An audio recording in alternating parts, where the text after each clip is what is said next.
बहुत ही as an actor challenging तो था बिकॉज बहुत सारे लेयर्स थे उसमें। उनके रिलेशनशिप में भी सोफिया के साथ दोनों एक्सेस हैं और बिजनेस पार्टनर्स हैं जो कि काफ़ी कॉम्प्लिकेटेड हो सकता है। और साथ ही साथ बिजनेस चलाता है, एंटरप्रेन्योर है। सो उसके बारे में लर्न करना, सीखना, जैसे शार्क टैंक देखना, थोड़ा समझना what is profile like, how he thinks, what is his personality like, उसका बैकग्राउंड क्या है, तो वो सब समझना ज़रूरी था।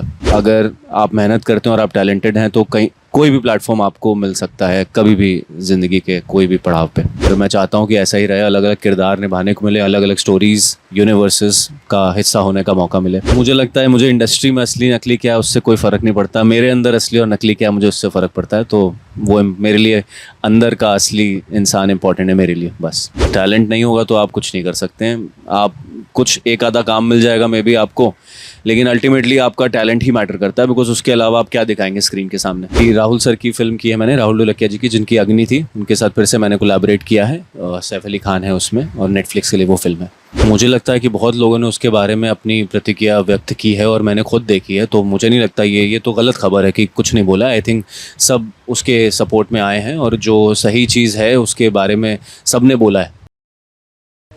ये बताएं कि कुणाल मेहता जैसा लेयर कैरेक्टर को निभाना कितना चैलेंजिंग था आपके लिए? आई थिंक बहुत ही एज एन एक्टर चैलेंजिंग तो था बिकॉज बहुत सारे लेयर्स थे उसमें। उनके रिलेशनशिप में भी सोफिया के साथ दोनों एक्सेस हैं और बिजनेस पार्टनर्स हैं जो कि काफ़ी कॉम्प्लिकेटेड हो सकता है। और साथ ही साथ बिजनेस चलाता है, एंटरप्रेन्योर है।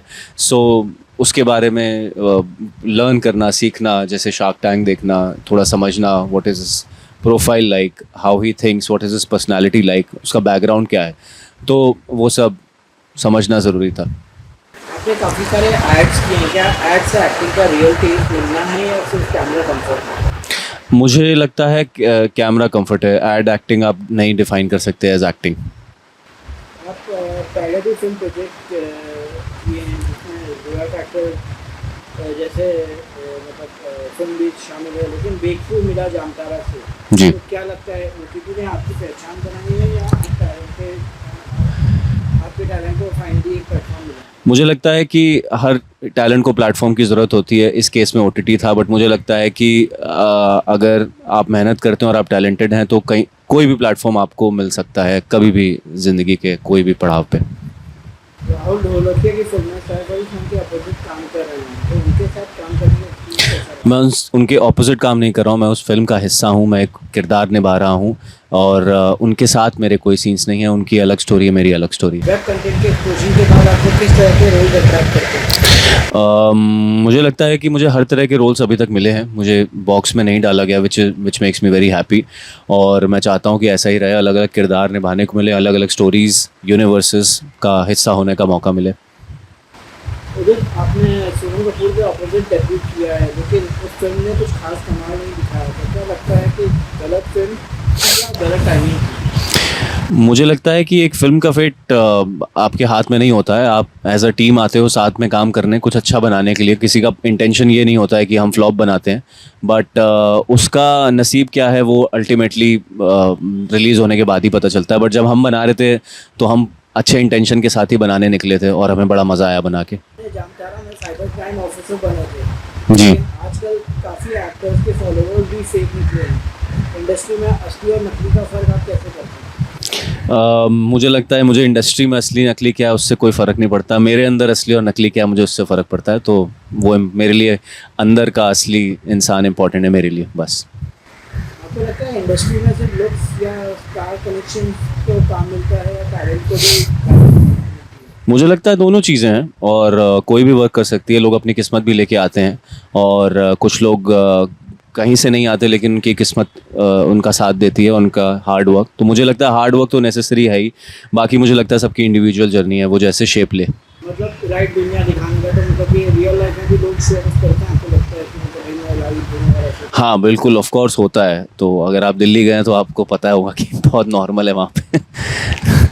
क्या कभी आपने कास्ट या क्लास भी फेस किया है अ, इंडस्ट्री में? नहीं नहीं, ऐसा कुछ नहीं। कभी नहीं। As an outsider? नहीं नहीं, ऐसा कुछ नहीं है, ये सब मुझे लगता है फालतू की बातें हैं। ऐसा कुछ इंडस्ट्री में नहीं है, हम सब साथ मिलके काम करते हैं। लोग कहाँ कहाँ से आते हैं और उससे फ़र्क नहीं पड़ता कि वो सेट पे काम करने के बाद कौन मर्सिडीज से जा रहा है, कौन ऑटो से जा रहा है। आई थिंक सब लोग आते हैं, काम करते हैं और जाते हैं। और कास्ट का तो मुझे नहीं लगता यहाँ पे किसी को भी कोई उससे लेना देना। It's a very inclusive industry of arts, जो सिर्फ काम करने के लिए हम लोग सब साथ में आते हैं।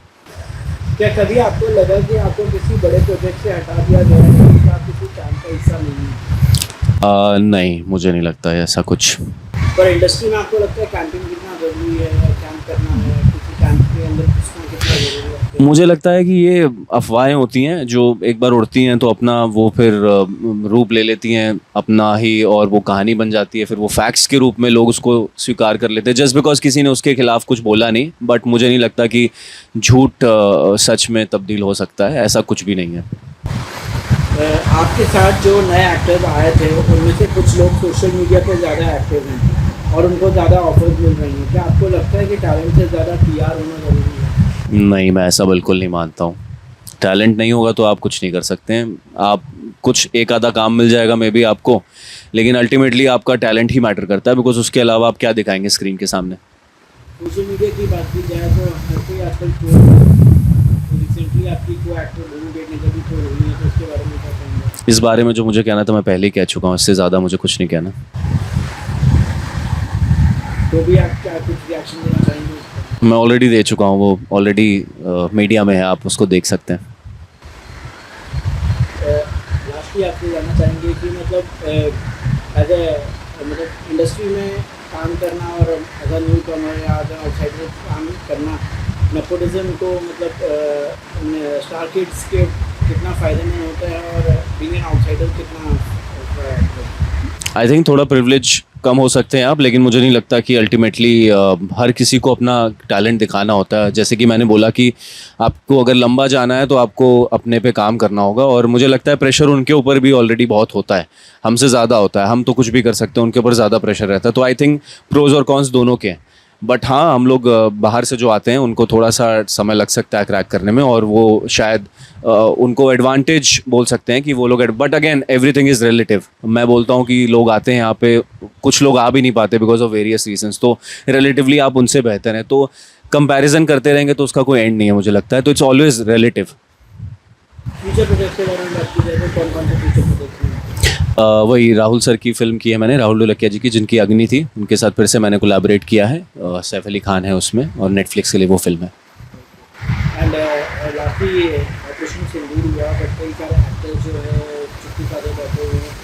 जब प्रेस में कुछ होता है तो ब्लैक लाइव मैटर को लिखते हैं अपने इंस्टाग्राम पोस्ट पे या सोशल मीडिया पे या अपने सोशल मीडिया हैंडल पे लिखते हैं ब्लैक लाइव मैटर पर। इतना बड़ा ऑपरेशन हुआ क्योंकि कुछ लोगों ने इस बारे में कुछ बोला नहीं, तो क्या कहेंगे उसके बारे में? मुझे लगता है कि बहुत लोगों ने उसके बारे में अपनी प्रतिक्रिया व्यक्त की है, और मैंने खुद देखी है। तो मुझे नहीं लगता ये तो गलत खबर है कि कुछ नहीं बोला। आई थिंक सब उसके सपोर्ट में आए हैं, और जो सही चीज़ है उसके बारे में सब ने बोला है, मैंने खुद देखा है। लास्टली टर्की और अजरबैजान जैसे कंट्री जो है उन लोग जो है पाकिस्तान को सपोर्ट कर रहे हैं टेररिज्म के इशू के ऊपर। आपको लगता है कहीं ना कहीं जो है हमें जो है टर्की और अजरबैजान को बॉयकॉट करनी चाहिए? देखिए, मैं पॉलिटिशियन नहीं हूँ, ये मैटर उनके हैं, और वो देखें हमारी सरकारें कि उनको क्या डिसीजंस लेना, और मुझे लगता है कि उनको पता है कि क्या लेना चाहिए, तो वो उनके ऊपर हमें छोड़ देना चाहिए। बट अगर फिल्म एक्टर होता है, ये सारे एक्टर्स के शूट्स प्रोड्यूसर लोग प्रेफर करते हैं टर्की या अजरबैजान जैसे लोकेशन पे शूट करना। आपको लगता है कि बीइंग एन एक्टर प्रोड्यूसर्स को भी कम करना चाहिए आपको? मुझे लगता है कि जहाँ सरकार की बात आती है, देश की बात आती है, वहाँ पे आपको जो डिसीजंस लिए जा रहे हैं उनको फॉलो करना बहुत ज़रूरी है।